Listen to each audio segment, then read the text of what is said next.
Corona virus संकट के बीच आज एक बार फिर केंद्रीय कैबिनेट की बैठक हुई। प्रधानमंत्री नरेंद्र मोदी की अगुवाई में बुधवार को प्रधानमंत्री आवास पर यह बैठक सुबह 11 बजे शुरू हुई और बैठक 2 घंटे तक चली, जिसमें वरिष्ठ मंत्रियों ने हिस्सा लिया। केंद्रीय कैबिनेट की बैठक में 2 अध्यादेशों को मंजूरी दी गई। इसमें आवश्यक वस्तु अधिनियम APAC अधिनियम में संशोधन की मंजूरी दी गई है। अब किसान सीधे अपनी फसलें बेच सकेंगे। अब देश में किसानों के लिए एक देश एक बाजार रहेगा। कैबिनेट के बाकी फैसलों को विस्तृत जानकारी मंत्रियों ने आज पत्रकारों को दी। टाइगर कमांड के लिए योगेश भारद्वाज की एक रिपोर्ट। मंत्रालय के 2 लैब्स है गाजियाबाद में। ये 2 लैब्स का भी इसके साथ मर्जर हो रहा है और इससे this will ensure optimum utilisation of infrastructure, financial resources, human resources, and it will ensure standardization of Indian and other drugs. So the consequential changes which were required in drug and cosmetic rules, we have today decided to make necessary changes in the rules also.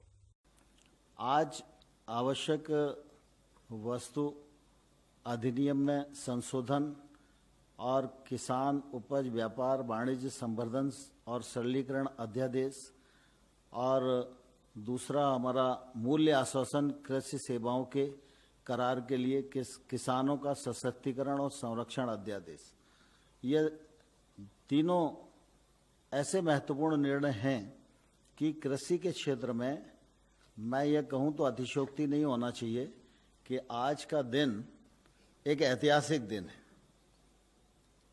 जब इस बात की घोषणा हुई थी तो कई जानकार लोगों ने अपने विचार व्यक्त किए थे, तो उसमें कुछ लोगों ने यह भी कहा था कि देश तो 1947 में आज़ाद हुआ, लेकिन किसानों को आज़ादी अब इस अध्यादेश के माध्यम से मिलने जा रही है। इतना बड़ा महत्व इस ऑर्डिनेंस का है। इस ऑर्डिनेंस के माध्यम से सरकार की ये कोशिश है कि किसान पर जो अपने उत्पादन को बेचने के लिए प्रतिबंध लगे थे, उन प्रतिबंधों से पूरी तरह मुक्त किया जा रहा है। मंडियां रहेंगी, राज्य का APMC एक्ट रहेगा, लेकिन APMC की परिधि के बाहर जो सारा क्षेत्र है, चाहे वो किसान का घर ही क्यों ना हो, उस घर में जाकर भी कोई कंपनी, संस्था, processing industry, FPO, cooperative sector के समूह, कोई भी जाकर उसको उत्पादन का उचित मूल्य देकर वहाँ से माल खरीदेगा।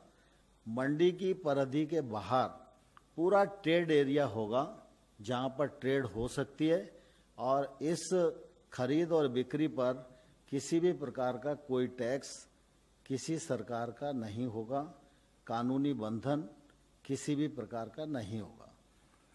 इससे निश्चित रूप से किसानों को एक तो अपने उत्पादन को कहाँ बेचना, किसे बेचना, किस दाम पर बेचना, इसकी स्वतंत्रता और आज़ादी मिलेगी, और दूसरी तरफ आमतौर पर मंडी में जितने लाइसेंसी व्यापारी होते हैं, एक मंडी में ज़्यादा से ज़्यादा 25-30 लाइसेंसी होते हैं। जब ये खुलाव आ जाएगा तो इसमें कीमतों की प्रतिस्पर्धा में 30 की जगह 300 लोग आएंगे और जितनी प्रतिस्पर्धा बढ़ेगी वह निश्चित रूप से किसान के लिए फायदेमंद होगी। इस में यह भी प्रावधान किया गया है कि बहुत सारी कानूनी अड़चनें न हों, किसी प्रकार का इंस्पेक्टर राज ना आए, क्योंकि मंडी से बाहर निकलेंगे प्रतिबंधों से, फिर कोई दूसरा इंस्पेक्टर आ गया तो इससे भी बचाव रखा गया। इसलिए किसी के पास अगर पैन कार्ड है तो वह भी व्यक्ति खरीद कर सकता है, FPO खरीद कर सकते हैं, कोऑपरेटिव सेक्टर के पैक्स वगैरह भी खरीद कर सकती हैं। लेकिन पैन कार्ड अगर होगा तो निश्चित रूप से वो लोग खरीद कर सकते हैं। दूसरा, कोई भी व्यक्ति ई प्लेटफॉर्म बना सकता है। ये ई प्लेटफॉर्म जो है बनाने के लिए कोई भी व्यक्ति स्वतंत्र है, लेकिन उसके नियम केंद्र सरकार बनाएगी और उसका हिसाब किताब भी केंद्र सरकार रखेगी। और अगर कोई इलेक्ट्रिक प्लेटफॉर्म किसी भी प्रकार की धोखाधड़ी और गड़बड़ करेगा तो उसको सुनवाई करना और उसको दंडित करना, उसको ट्रेड से बाहर करना, ये निर्णय निश्चित रूप से केंद्र सरकार करेगी।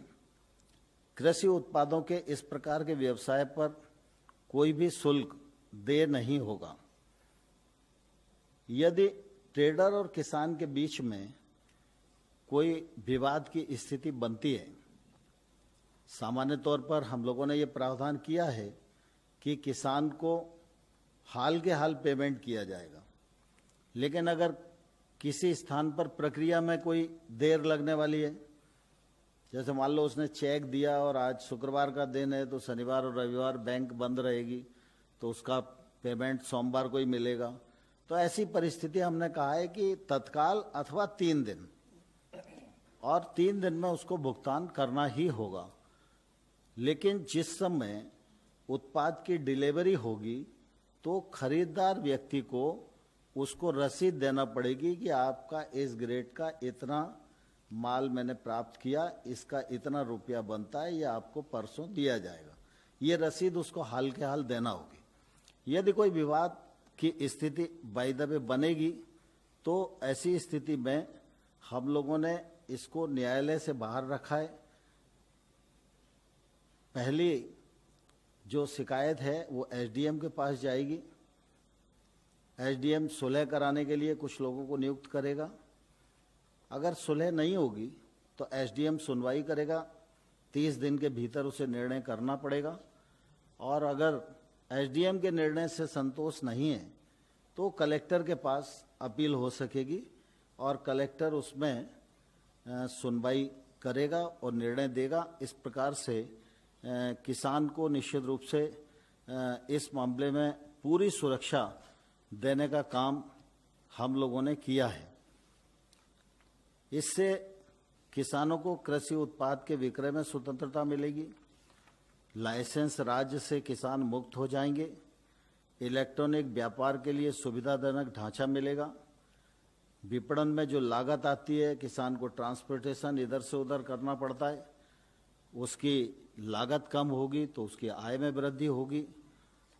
किसान अपना उत्पाद मंडी में ले जाने की बाध्यता से मुक्त हो सकेगा, सप्लाई चेन मजबूत होगी, कृषि के क्षेत्र में निवेश बढ़ेगा और एक देश एक मार्केट जैसा प्रकाश जी ने कहा, यह सुनिश्चित करने में यह अध्यादेश निश्चित रूप से अपनी सार्थक भूमिका का निर्वहन करेगा।